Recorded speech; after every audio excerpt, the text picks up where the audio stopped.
जय जवान जय किसान साथियों, अफीम नीति 2024-25 के लिए किसान पलक पावड़े बिछाए हुए हैं और आप सब जानते हैं कि हर वर्ष अफीम नीति जो जारी की जाती है वो 5 अक्टूबर से पहले जारी कर दी जाती है और 10 अक्टूबर से किसान बुआई करना शुरू कर देते हैं। लेकिन इस बार किसानों को नज़रअंदाज करते हुए सरकार ने 22 अक्टूबर गुजर जाने के बाद भी अफीम नीति जारी नहीं की गई है। ये बात ये स्पष्ट प्रकट करती है कि किसानों के प्रति सरकार कहीं भी संवेदनशील नहीं है। पट्टे देना अलग बात है, सरकार को माल की आवश्यकता है, लेकिन कहीं न कहीं किसान को तोड़ मरोड़ करके, किसानों में फर्का परस्ती कर करके सरकार किसानों को कमज़ोर करना चाहती है। सरकार ये भी चाहती है कि किसान समय पर बुआई नहीं कर पाए। आज किसान उसी दोराहे पर खड़ा है जहां 10 अक्टूबर से लेकर के 20 अक्टूबर 25 अक्टूबर तक लास्ट बुआई की जाती है, वहीं आज किसान सरकार की तरफ कातर निगाहों से देख रहा है और सोच रहा है कि क्या इस बार अफीम नीति 2024-25 जारी होगी और क्या मैं पट्टे की बुआई कर पाऊंगा। अगर पट्टे की बुआई में कर पाया तो कितना पट्टा मुझे मिलेगा, कितनी आरी अफीम मुझे मिलेगी, कौन सी अफीम मुझे मिलेगी, क्या सीपीएस के अंदर तो मेरा लाइसेंस नहीं जा रहा है, क्योंकि अभी तक सरकार की कोई अफीम नीति घोषित नहीं हुई है। ऐसा क्यों? सरकार से हमने कई बार निवेदन किया तो सरकार ने किसानों के नेतृत्व को नजरअंदाज करना शुरू कर दिया। हमने माननीय सांसद साहब से भी कई बार बात करने का प्रयास किया तो सांसद साहब ने नजरअंदाज करना शुरू कर दिया। हमने कई बार कहा कि साहब, हम हजारों किसान आपका आदर करना चाहते हैं, समादर करना चाहते हैं और चाहते हैं कि किसानों की बात आप सुने और हमारी अफीम नीति में हमारी बात को रखा जाए। लेकिन सरकार के द्वारा आज तक कई समय पहले से शुरू कर दिया गया कि पिछाणु छियाणु के पट्टे दिए जा रहे हैं। अरे भाई, नए पट्टे तो देने हैं, जो दीजिए, मोस्ट वेलकम, स्वागत है आपका। लेकिन पुराने पट्टे को क्या है, पुराने पट्टे भी तो जारी कर दीजिए। उनमें तो आपको कुछ नहीं करना था। जो एक अफीम नीति तय करनी थी 4.5 से देना था, 3.5 से देना था, 3 की माफीम से देना था, जो देना था एक बार अफीम नीति घोषित तो कर देते ताकि जो नियमित किसान है वो अपनी बुआई कर देते। लेकिन ऐसा नहीं, सिर्फ सरकार किसानों के ऊपर एक टांग रख करके बात करना चाह रही है कि हमने ये किया है, हमने वो किया है, हमने ये किया है, लेकिन ऐसा किसानों के प्रति कोई संवेदनशीलता नहीं है। एक मैंने देखा था, एक ऐड देखा था मैंने, जिसमें लिखा था कि किसान के एमएसपी में 300 रुपये की वृद्धि और एक साइड में लिखा था कि कर्मचारी के मानदेय में 3% बढ़ोतरी।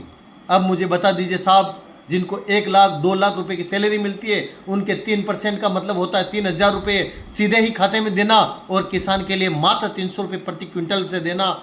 और मैंने देखा तो किसी में 100 रुपये बढ़ाए, किसी में 150 रुपये बढ़ाए। ये किसानों के साथ में सौतेलापन है। मैं सभी किसान भाइयों से निवेदन करूंगा कि हम दिनांक 24 अक्टूबर 2024 को डुंगला में एक बैठक करने जा रहे हैं। मैं सभी किसान भाइयों से निवेदन करूंगा कि अधिकतम संख्या में पधारें और अगर सरकार 2 दिन के अंदर 25 तारीख से पहले अफीम नीति घोषित नहीं करती है तो मैं कह रहा हूं कि आप और हम सब जाकर के चित्तौड़ में पड़ाव डालेंगे और सरकार से निवेदन करेंगे कि सरकार किसानों को बिना किसी शर्त पर, अब कोई अफीम नीति की तरह नहीं, बिना किसी शर्त पर जिन किसानों ने 2023-24 में अफीम बुआई की है उन सभी को लाइसेंस दिए जाए, क्योंकि 25 अक्टूबर से पहले सारे किसान अफीम बुआई कर चुके होते हैं।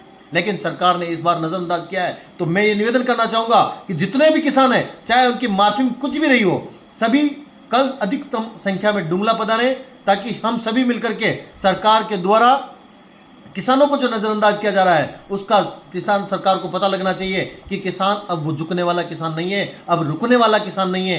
किसान है वो उसके हक को जानता है, हक अधिकार को जानता है, हक अधिकार को लड़ सकता है और लड़ करके लेना भी जानता है। मैं सरकार के नुमाइंदों से भी निवेदन करना चाहूँगा कि किसानों को कमज़ोर समझने की भूल कतई नहीं करें। आप सीपीएस मार्फिम चाहे जो लगा रहे हैं, लेकिन अब वो भी चलने वाला नहीं है, क्योंकि किसान किसान है और किसान के खिलाफ में अगर कोई बात आई तो हम किसान भी उठ खड़े होंगे। और इस बार 1 लाख किसान चित्तौड़ में घेराव करने की क्षमता रखते हैं। 1 लाख किसानों के साथ में चित्तौड़ पूरा घेराव करेंगे। 25 अक्टूबर से पहले अगर अफीम नीति नहीं आई तो मेरा ये वादा है आपसे कि हजारों किसानों के साथ में, लाखों किसानों के साथ में चित्तौड़ का घेराव करेंगे और सांसद साहब को भी बताएंगे कि किसान कमजोर नहीं है, वो कमजोर समझने की भूल ना करें। जय जवान जय किसान। आइए, ये मेरे आन बान और शान की लड़ाई है। जो किसान अपने हक की लड़ाई में आना चाहता है, क्योंकि मैंने सुना है कि अपने हक की लड़ाई में निमंत्रण नहीं भेजे जाते हैं, जिनके ज़मीर जिंदा होते हैं वो खुद चले आते हैं। तो उठ खड़े होइए, अपने हक अधिकार की लड़ाई लड़ रहे हैं। हम किसी का छीना हुआ नहीं खाते, हम किसी का झपटा हुआ नहीं खाते, हम न छीना झपट करके खाते हैं। लेकिन हमारे हक की अफीम नीति है, उसको सरकार अगर समय पर नहीं जारी करेगी तो हमारे अफीम में काफ़ी नुकसान हो जाएगा, और उस नुकसान से कि सरकार को कोई फर्क नहीं पड़ेगा। सरकार पुनः अगले साल सीपीएस मार्फिम जो लेकर के आएगी वो लेकर के आएगी, लेकिन किसान को भुगतना पड़ेगा, नुकसान किसान को उठाना पड़ेगा। इसलिए मेरा सभी से निवेदन है कि कल डुंगला से भी अधिक सम संख्या में बधाइए। जय जवान, जय किसान, धन्यवाद।